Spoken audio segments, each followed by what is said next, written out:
Woba uzi ko ivyo ufungura bishobora kugira ico bihinduye ku muvuduko w'amaraso?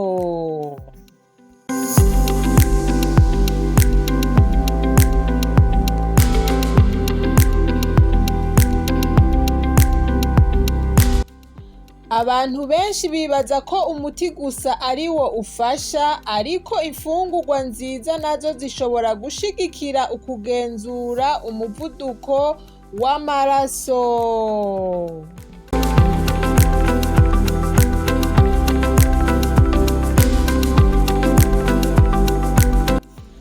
Muri kino kiganiro turaza kuvugana ku mfungurwa zifasha mu kubaho neza igihe ufise umuvuduko w'amaraso hamwe n'imigenzo myiza yo kubahiriza.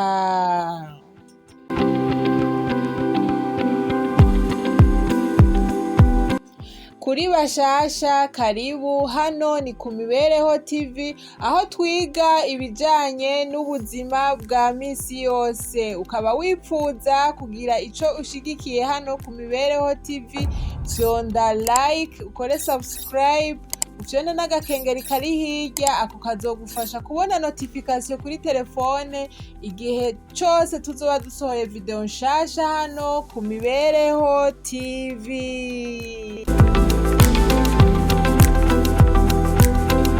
Mbega umuvuduko w'amaraso ni iki? Umuvuduko w'amaraso ni inguvu amaraso akoresha igihe aca mu mitsi.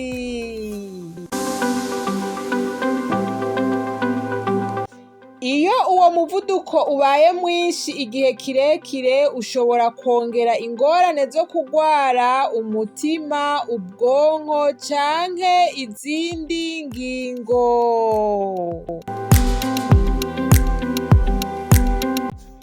Gufungura neza, gukora imyimenyerezo no gukurikiza impanuro z'umuganga birashobora kugufasha.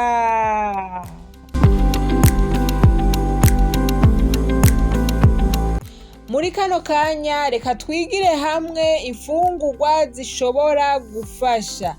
Iza mbere ni imboga z'icatsi. Imboga z'icatsi zirimwo icunyunyu twita potassium.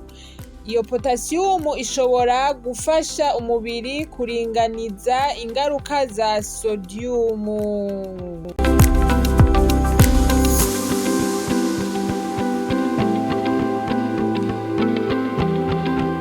Imfungurwa igira kabiri ni ibitoki. Ibitoki navyo birimwo potassium kandi bishobora kuba igice c'imfungurwa zifasha umutima.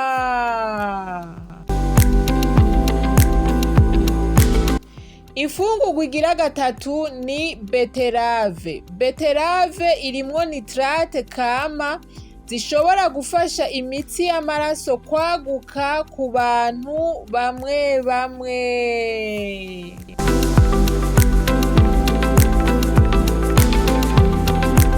Imfungurwa igira kane ni tungurusumu.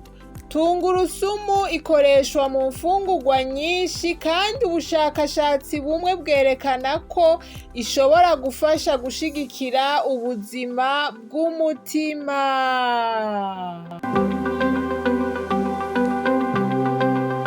Imfungurwa igira gatanu ni amafi. Amafi arimwo icunyunyu bita omega 3 ishigikira ubuzima bw'umutima.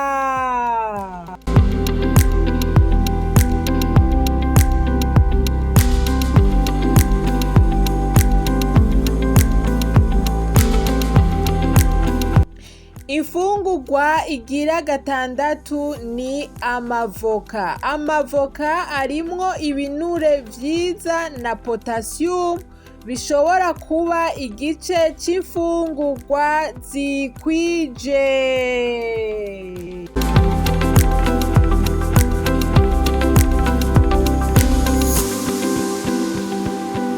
Uretse imfungurwa hari ibindi ushobora kugerageza gukora. Gerageza kugabanya umunyu mwinshi, ikindi naco ugerageze gukora imyimenyerezo n'imiburiburi iminota 30 ku munsi. Ica gatatu, gerageza kugumana ibiro bibereye. Ica kane, gerageza wirinde itabi hamwe n'inzoga. Ikigira gatanu, nuko wokurikiza imiti yanditswe n'umuganga nimba uyifata.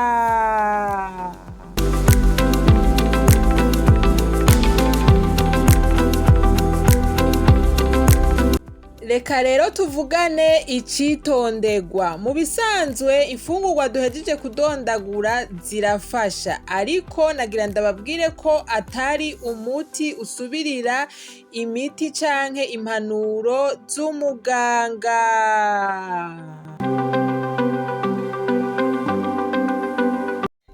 Nimba ufise umuvuduko w'amaraso, ntuhagarike imiti utabanje kubiganirako n'umuganga.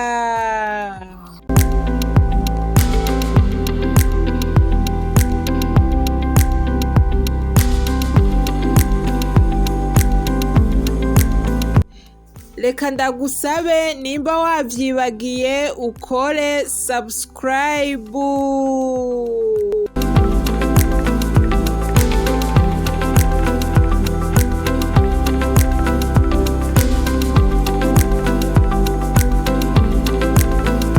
Mbega nibihe muri izo mfungurwa usanzwe ukoresha? Tubwire mu gice ca commentaire.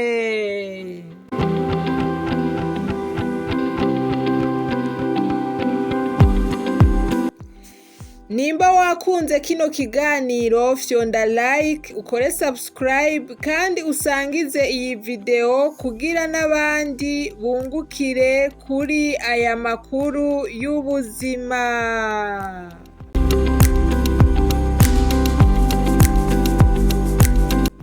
Nagira ndabashimire cyane kubona mwashoboye gukurikirana Imibereho TV.